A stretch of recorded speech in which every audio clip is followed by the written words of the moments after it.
Hello friends, എല്ലാവർക്കും നമസ്കാരം. എല്ലാവരും കാത്തിരിക്കുന്ന നിങ്ങളുടെ പുതുപുത്തൻ വിശേഷത്തിലേക്ക് ഏവർക്കും സ്വാഗതം.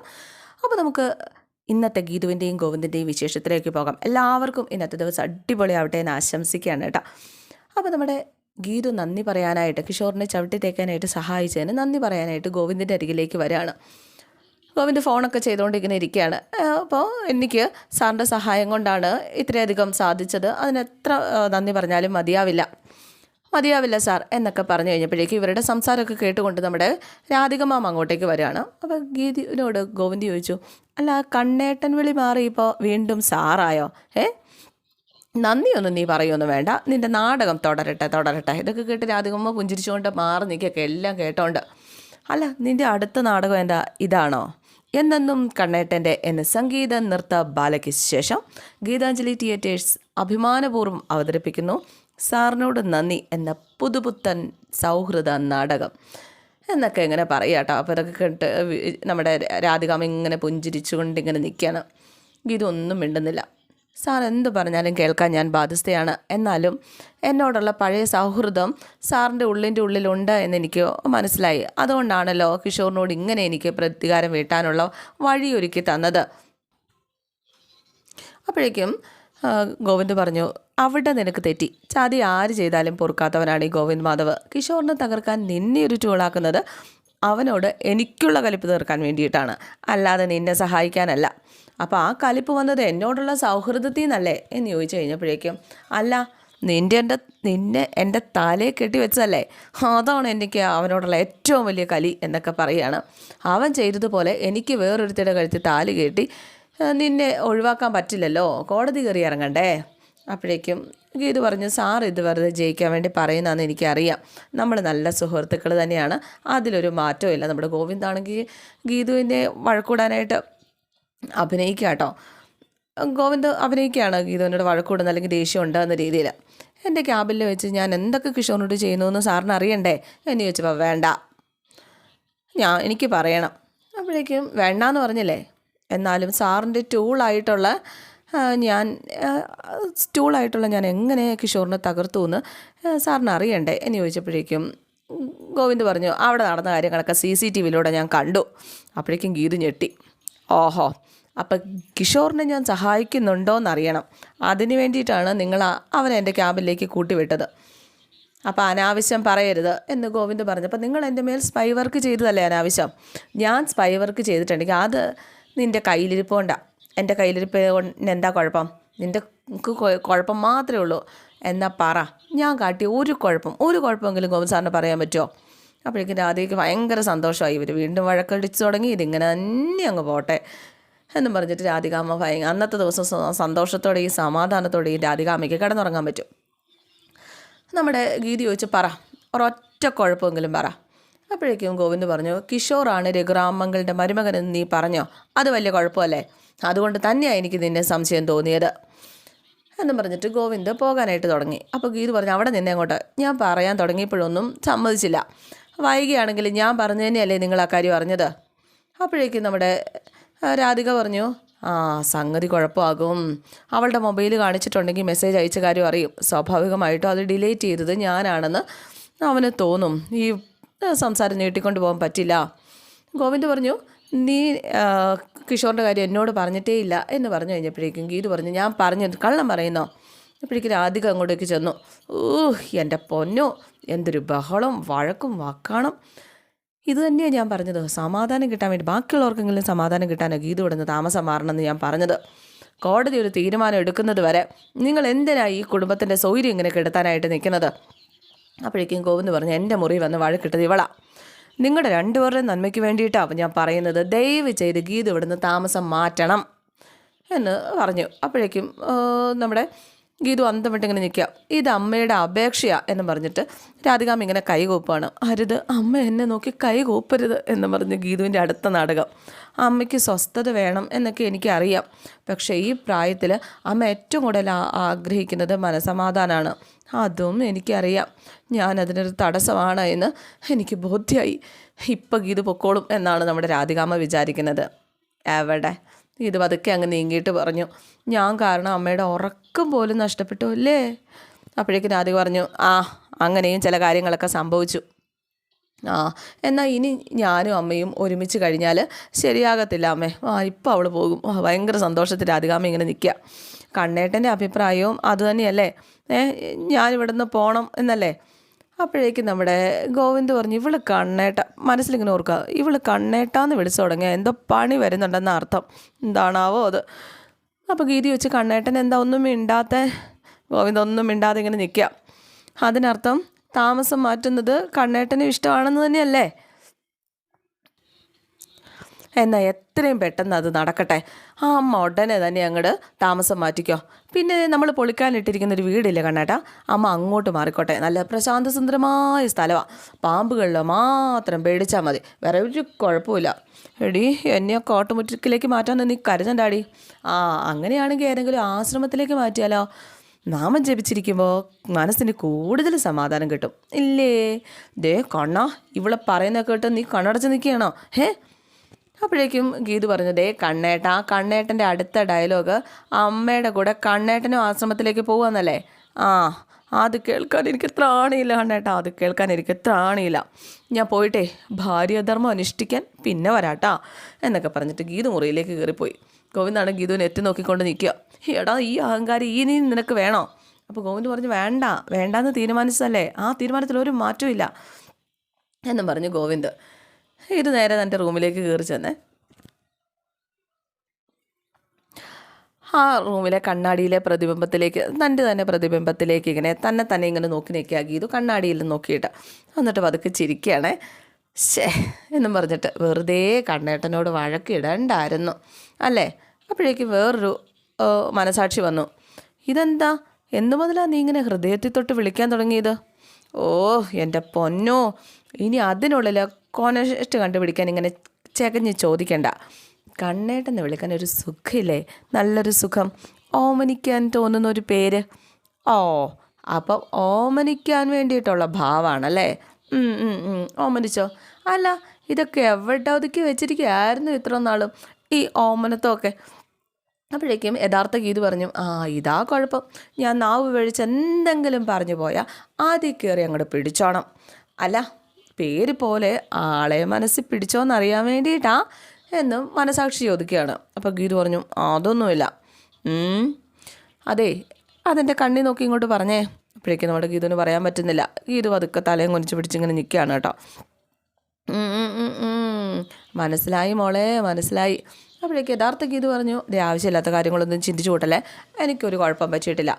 എന്നെ ചതിച്ച് മറ്റൊരുത്തിക്ക് പിന്നാലെ പോയ എൻ്റെ കാമുകനിട്ട് ഒരു ഉഗ്രൻ പണി കൊടുക്കാനായിട്ട് കോടികൾ വിലക്കിയൊരു സ്ഥാപനം വിലക്കെടുത്തിരിക്കുന്ന ആളാ എൻ്റെ കണ്ണേട്ടൻ.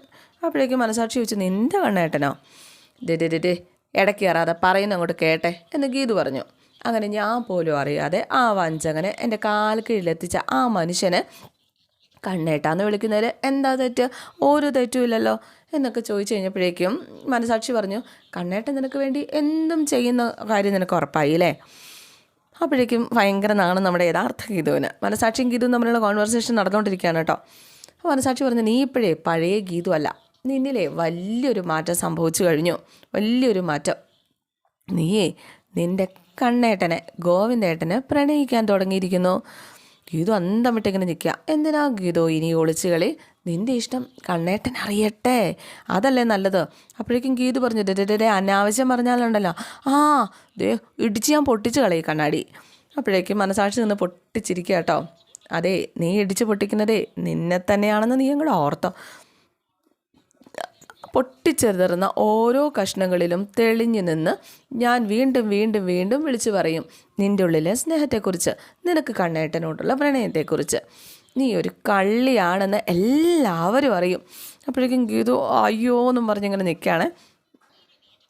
ഞാനിവിടെ നിൽക്കുന്നതുകൊണ്ടല്ലേ നീ എൻ്റെ മുഖത്ത് നോക്കി കളിയാക്കുന്നത്?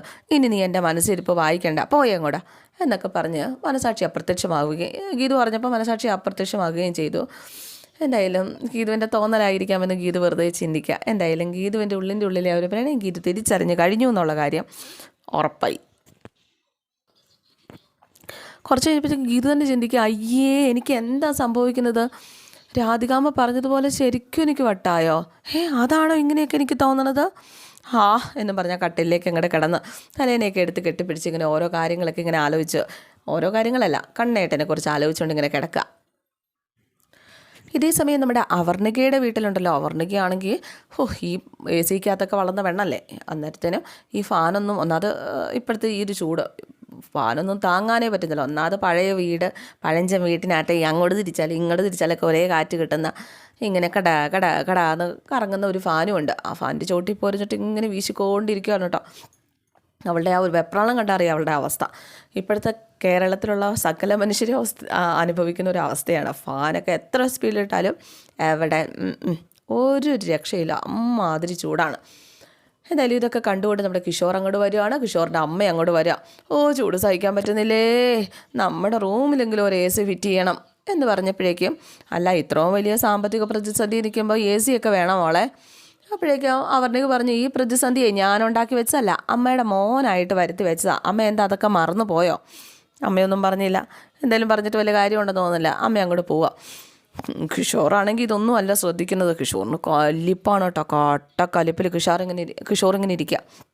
ഒരു ഉഷാറുമില്ലാതെ കിഷോർ ഇരിക്കുക. എന്തു പറ്റി? AGM ഉദ്ദേശിച്ച പോലൊരു സ്വീകരണം കിട്ടിയില്ല അല്ലേ? മറ്റെന്ത് സഹിക്കാം, പക്ഷേ ഗീതാഞ്ജലിയുടെ ജാട അതെനിക്ക് സഹിക്കണില്ല. അപ്പോൾ ഗീതാഞ്ജലിക്ക് ജാടയാണെന്ന് കിച്ചുവിൻ്റെ തോന്നല. അവർക്ക് മുമ്പിൽ സ്വന്തം സ്ഥാപനം എന്നതുപോലെ മാനേഴ്സ് ഇല്ലാതെ പെരുമാറിയതുകൊണ്ടല്ലേ ഗീതാഞ്ജലിക്ക് ഇഷ്ടപ്പെടാതെ വന്നത്. അപ്പോൾ ഇതൊക്കെ കേട്ടുകൊണ്ട് നമ്മുടെ ശ്രീജൻ അമ്മയും വന്ന് നിൽക്കുക. അതുമാത്രമല്ല, കിച്ചുവിനോട് ഗീതാഞ്ജലിക്ക് തീർക്കാനായിട്ട് പഴയൊരു കണക്കും ബാക്കിയാണല്ലോ. ഇത് കേട്ട് കിഷോർ ഞെട്ടിത്തെറിച്ച് കണ്ണും തള്ളി ഇങ്ങനെ നിൽക്കുക. നമ്മുടെ ശ്രീജയും അമ്മയും കൂടെ പരസ്പരം ഇങ്ങനെ നോക്കുക. ഞങ്ങൾ തമ്മിലുണ്ടായിരുന്ന റിലേഷൻ ഇവൾ അറിഞ്ഞോ?